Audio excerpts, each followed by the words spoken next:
काबा तो जब मेरे मुस्तफा ना आए थे उस वक्त भी काबा मौजूद था। तवाफे काबा करने वाले उस वक्त भी तवाफ कर रहे थे, लेकिन अंदाज अलग था, तीवर अलग था। काबे को हजरात गिरामी अगर ये मकाम अता किया है तो सदक़े मुस्तफा है। अल्लाह के रसूल सल्लल्लाहु अलैहि वसल्लम की आमद का सदका, वरना तारीख गवाह है कि हुजूर की आमद से कबल भी कलीदे बरदारे काबा हुआ करते थे। तवाफ करने वाले उस जमाने में भी काबा का तवाफ करते थे। मिस्र से चलकर शहजादा मिस्र और शहजादी मिस्र नाइला और आसाफ दोनों तवाफ काबा के लिए आते थे। शहजादे थे, बादशाहजादे थे, गुस्सा नाक पर लेकर घूम रहे थे। हजरात गिरामी बड़े बाप के बड़े बेटे थे। कलीदे बरदार काबा के पास गए, कहा कि लाओ। का उस वक्त का तरीका ये था कि अभी तवाफ करने के लिए उम्रा में हाजी साहब एहराम बांध कर तवाफ कर रहे थे, लेकिन ऐसे अगर 5 वक्त में या जब चाहे तवाफ करने के लिए तो जो कपड़ा पहने हैं पाको साफ कपड़ा है तो उसी में तवाफ कर लेना है, कोई एहतमाम नहीं करना। लेकिन उस वक्त का तरीका ये था कि अगर तवाफ करने वाला आता था तो चाहे वो जितना साफ सुथरा होकर आए, लेकिन उसके कपड़े को नापाक समझा जाता था। कलीदे बरदारे काबा अपना कपड़ा देता था और उस कपड़े को पहनकर लोग तवाफे काबा किया करते थे। नाइला आसाफ दोनों बादशाह कलीदे बरदारे काबा के करीब गए, कहा कि मुझे कपड़ा दो, तवाफ करना है। कलीदे बरदारे काबा ने कहा थोड़ी देर इंतजार कर लो, अभी कपड़ा खाली नहीं है, लोग तवाफे काबा में मशगूल हैं। जब कपड़ा खाली हो जाएगा हम तुम्हें अता कर देंगे, दे देंगे। भला शहजादे बर्दाश्त कर सके। काबा के हुर्मत को पामाल करते हुए उन शहजादों ने, बादशाहजादी ने अपने कपड़े को उतार दिया। मादरजाद नंगे हो गए अल्लाह के मुकद्दस घर में। और इतना नहीं, काबा के अंदर दाखिल हो गए। दाखिल होने के बाद हजरात गिरामी कदरा 360 पहले से मौजूद थे। माबूदाने बातिल पहुंचने के बाद ये दोनों एक आध चक्कर लगाने के बाद तन्हाई में थे। शहवत गालिब आ गई। अल्लाह के मुकद्दस घर का ख्याल भी नहीं रहा, भाई बहन के पवित्र और पाक रिश्ते का भी ख्याल भी नहीं किया। दोनों अल्लाह के मुकद्दस घर में ज़िना कर बैठते हैं। लेकिन परवरदिगार आलम जहां रहमान और रहीम है वहां कहार भी है। उसके कहर और गज़ब को कब गवारा? परवरदिगार आलम का कहर नाजिल हो गया, दोनों पत्थर के हो गए, दोनों पत्थर के बना दिए गए। काफी ताखीर हो गई। कलीदे बरदारे काबा परेशान है कि अब तक वो दोनों निकले नहीं, लिहाजा अंदर गए, देखा वो दोनों गायब है। अपने माबूदाने बातिल की गिनती शुरू की। 1 2 3 4 362 नहीं बल्कि 364 हो गए। कार 362 तो हमने अपने हाथों से बनाया था। ये तो अजीम हमारा माबूद है जो खुद से बन गया है, जिस पर अल्लाह का कहरो गज़ब नाजिल हुआ।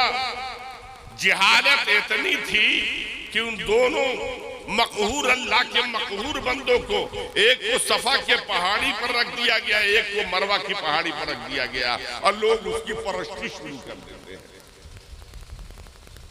रसूल की आमद से कबल हालत ये थी।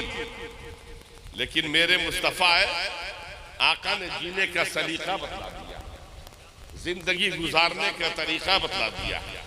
हजरात गिरामी हमारे हाजी मोहम्मद कलाम हैदरी साहब गए थे। अजीजम मौलाना फिरोज साहब ने तर्जुमानी की ही मेरे पास शिकायत लेकर आए थे, कमर में बड़ी तकलीफ है, चल नहीं पा रहा हूं, बड़ी ज्यादा तकलीफ है। मैंने कहा कि चले जाइए हज बैतुल्लाह के लिए, सारी परेशानी दूर हो जाएगी। देखने लगे, कहा हुजूर अगले साल क्या इरादा? हम कहा कि अगला साल किसने देखा है? अगला साल किसने देखा है? जो कल का इरादा है वो अभी कर ले। वक्त बहुत कम था, लगन थी, तड़प थी, बुलावा था। असल तो बुलावा पर होता है। हजराते गिरामी फौरन तैयारी शुरू कर दी, इतनी तेजी में कि 24-25 घंटे में सब कुछ तैयार कर दिया।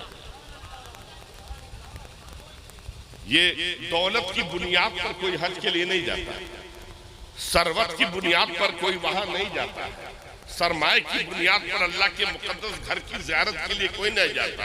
हजराते गिरामी अपनी लगन और तड़प पर है। जितना तड़प होगा, जितनी ज्यादा लगन होगी, जैसी मोहब्बत होगी, वैसा ही बुलावा होगा।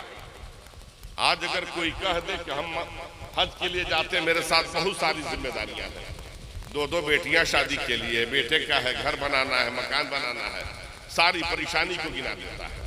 लेकिन हजराते गिरामी अगर बगल की कोई जमीन 50 लाख की मिल जाए, सारी परेशानी भूल जाते हैं। सबसे पहला काम वो रजिस्ट्री कराते हैं।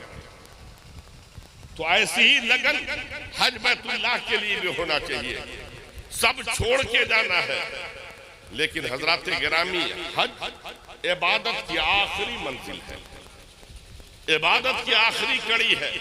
मैं फिर रब की बारगाह में दुआ करूंगा और आप सब भी दुआ करें कि परवरदिगार आलम हाजी साहब के हज को हज मबरूर करे और इन्हें पाबंदे सोमो सलात के साथ पाबंदे जमात भी बनाए, सजदों में तड़प अता फरमाए। हाजी जब जाता है हजराते गिरामी वो हज मुकम्मल दीवानगी। मैंने देखा कमर में बेल्ट लगाए हुए हैं, उम्रा के लिए चले तो इस्तेबाह करते नजर आए।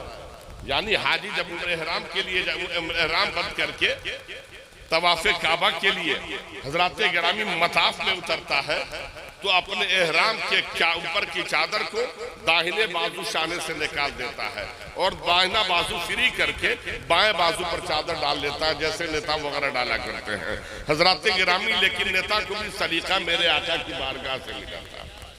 समझा इसमें अजमत है, इसमें इज्जत है। जब तो हज का एक रुकन बना दिया गया, उसने अपनी जिंदगी का अपने आप को आला अरफा बताने के लिए उसने इसको अपना लिया। हजराते गिरामी चले, चाहे जितना कमजोर हो, चलने की सलाहियत नहीं है सहारे के साथ, लेकिन जब चल रहा है तो हजराते गिरामी सीना तान तान कर चल रहा है, दोनों शानों को हिलाता हुआ चल रहा है। पूछा गया, हाजी साहब कमर की शिकायत कर रहे थे, दर्द से तड़प रहे थे, कभी आपको मोहम्मदपुर में ऐसे अकड़ अकड़ कर चलते नहीं देखा गया। अल्लाह के मुकद्दस घर में आए हैं और यहाँ आप अकड़ कर चल रहे हैं। जवाब दिया, आपको याद नहीं प्यारे मुस्तफा सल्लल्लाहु ताला अलैहि वसल्लम जब तवाफे काबा के लिए आए थे फतेह मक्का के मौका पर, अल्लाह के रसूल सल्लल्लाहु अलैहि वसल्लम जब सहाबा को लेकर आए थे तो सहाबा कराम जब चलने लगे तो अरब के जालिमों ने देखने के बाद ये ऐलान किया था कि अरब के बुखार ने इन्हें इतना कमजोर कर दिया है कि जो चल भी नहीं पा रहे हैं, ये हमसे मुकाबला क्या करेंगे। हजराते गिरामी अल्लाह के रसूल दानाए रुमूज़ो गयूब है, मेरे मुस्तफा ने हजराते गिरामी उसी वक्त चलना अकड़ अकड़ कर चलना शुरू किया जैसे मैदान में एक पहलवान उखड़ता है अपने हरीफ के मुकाबले में, उसी तरीके से हाजी 3 चक्कर लगाता है। हजराते गिरामी यहाँ करता क्यों है? आप तकलीफ शिकायत कर रहे थे कमर में तकलीफ है, लेकिन यहाँ अकड़ कर चल रहे। क्या आपको मालूम नहीं अल्लाह के लाल अकड़ कर चल रहे? मेरे आका ने हमें तरीका बताया था। हज के जितने अरकान हैं हजराते गिरामी वो सब प्यारे मुस्तफा की इत्तबा और पैरवी है, आका नामदार सल्लल्लाहु अलैहि वसल्लम की इत्तबा और पैरवी है। सफा मरवा की सही हो, हजराते गिरामी हजरत हाजरा की सुन्नत जो थी रब्बे कदीर ने क़यामत तक के मुसलमानों पर वाजिब करार दे दिया।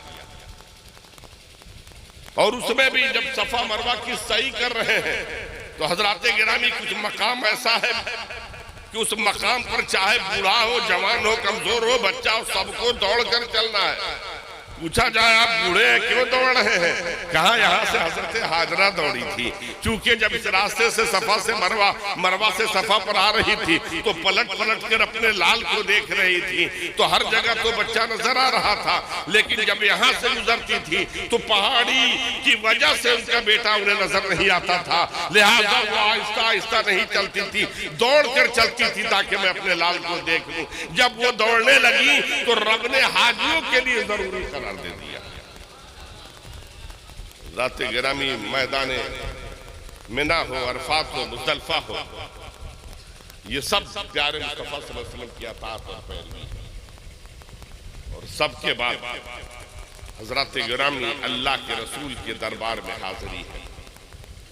या तो पहले बुला लिया सरकार, जिसे जैसे तलब करें उनके तलब पे है, जिसे चाहे पहले बुला ले, जिसे चाहे पाक साफ करके बुलाए। हजरत गिरामी आका तलब फरमाते हैं और आका ने फरमाया मन ज़ारा कबरी वजबत लहू शफाअती। वहां मोहर लग जा रहा है। हजरत गिरामी हज की अदायगी में अगर कोई कमी हो गई, हज कबूल किया गया या नहीं किया गया ये रब जानता है और रब के महबूब जानते हैं। लेकिन हजरत गिरामी जब रोज़ा रसूल पर आए, अल्लाह के रसूल के दरबार में हाजिरी हुई, अल्लाह के रसूल ने कबूलियत का ऐलान कर दिया, मन ज़ारा कबरी वजबत लहू शफाअती। जिसने मेरे रोज़े की ज़ियारत कर ली उसकी शफाअत मेरे ऊपर जरूर लाजमी करार।